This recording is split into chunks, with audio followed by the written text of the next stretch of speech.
So thank you to Vinny's Nana for asking this really great question about options for putting Braille labels into board books. Today I'm going to show you 4 different ways to put vinyl labels in here and what types of labels to look for. At first I will demonstrate the single line slate. We are going to slate on the back side of the label. So a nice thing about using a slate to make labels, you can write fully contracted or uncontracted. You can put in type forms, italic, bold. You have full control. The downside is a bit of a learning curve because you're writing from right to left and the mirror image of the letters. It's a great price. You can find it on my Amazon affiliate store. I wanted to show you what it's like using a 3/8 size tape. The dots cut really close to the edge of the tape. So if you're using a single line, I'd recommend using the 1/2 inch. And also be careful when you're peeling off the backing, because if you crease the label on these black ones, you can see where you bent the corner. This is the Ryzen RL350 handheld Braille Labeler. I made a 4-part series about this. It's called Braille Labeler. You're welcome to check that out. I wasn't able to use the CH contraction and Chica Chica because this Braille Labeler only has 11 of the 180 contractions. That's the downside of using a handheld labeler. You'll either have to write it in uncontracted, or you can do a hybrid of using whatever contractions they have. Plus side to the labeler is that it's quick and easy to use. It's affordable. It's about $35 on Amazon. Something else to note is that the handheld labeler doesn't have the exclamation mark label, but it is there. It starts 235.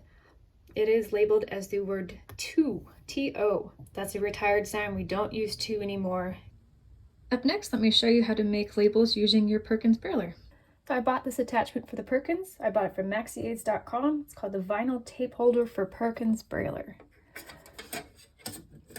You slide it underneath the embossing head. It's sitting on the flat table in the back. Lock it in place. So then you take your tape.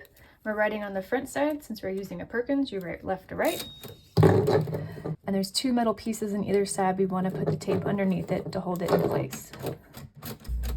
To remove the labels, release the paper lock, slide out the metal plate, pull the label off of the plate. Something to keep in mind is the end user. Are you using this? Is it someone who's low vision? Do they have typical sight? Are they going to be reading by touch? These clear labels, when you put them on a busy background, it makes them tricky to read by sight. Something else to remember is that when you're writing letters by themselves, like X, Y, Z, in Braille, if you have a letter standing alone, it will stand for an entire word. X means it, Y is you, Z stands for as. So you need a grade 1 indicator, which is dots 5, 6 before it. So it's 5, 6, capital X, 5, 6, capital Y, 5, 6, capital Z, period. So I like using the Perkins to make labels because it's so much easier on the hands. You can just crank them out. Then you have the option to make it fully contracted or uncontracted. So Vinny's Nana was also asking about which Braille labels stick the best because she was having them peel off of her board books.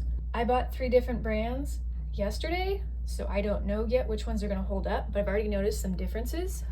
With Ryzen, the plastic's a lot thicker and it's just a tighter coil, so this makes me think that might peel off faster.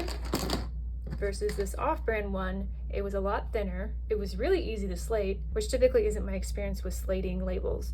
Ryzen labels are exhausting to label.